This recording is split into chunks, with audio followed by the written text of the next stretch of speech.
Today, I'm going to show you how to mix major and minor pentatonics on the guitar. So, for instance, what we're going to learn is start off in the key of A major. We're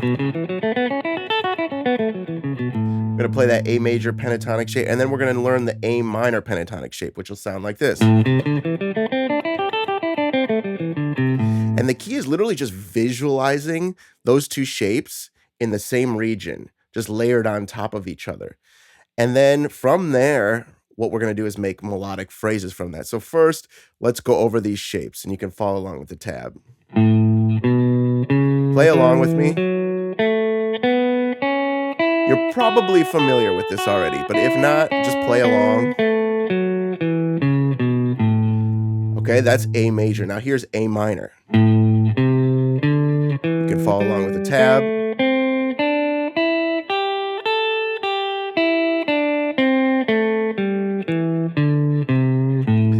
Now, here's the weird thing about music and about guitar. It's almost never the case that you're strictly playing A major or A minor pentatonic. A lot of times what you're gonna be doing is blending the 2. So, you're gonna start off a phrase with a minor pentatonic, and you'll end up in major pentatonic. So, what I mean is something like this, like, and then that's the minor pentatonic, and then here's the major pentatonic, right? And so we start off minor and we end up major, or vice versa. We'll start off major and we'll end minor, which is,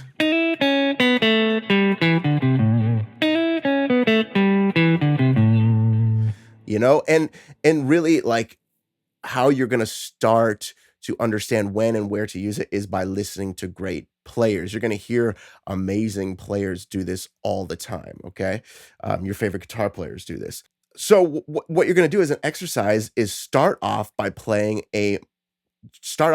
minor, and then resolve it to major. So you could start off playing a phrase like this, and then play a major.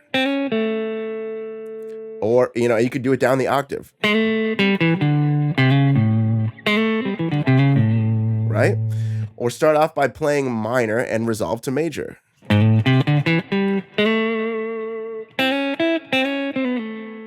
So we started off playing minor, and then we ended up playing major.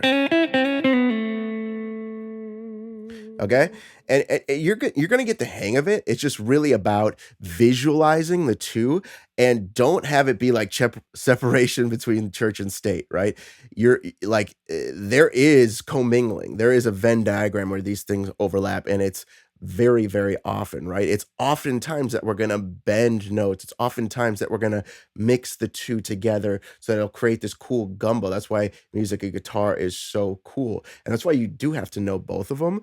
But realize that they're like, once you learn those 2 shapes and you see how they overlap, you're going to be using them almost interchangeably. You're going to be using them in a way that you can express yourself and feel comfortable doing so, that you can, feel confident sounding like a singer, or sounding, like a musician, rather than just playing scales up and down, because that is the worst thing you can be doing, is playing scales up and down, right? You want to be able to solo and express yourself.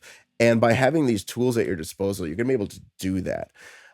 Here's another little example too about where we're going to be taking this. Is you can move out of this shape too, right? You can move all the way up and down the neck, and still be able to do this exact thing, right? So if you're playing A major, you could play A major like this, right?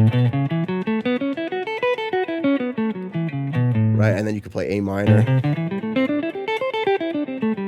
So just like how we did right here, where there's 2 different major and minor shapes, you can do that here, you can do that here, you can do it all up and down the neck.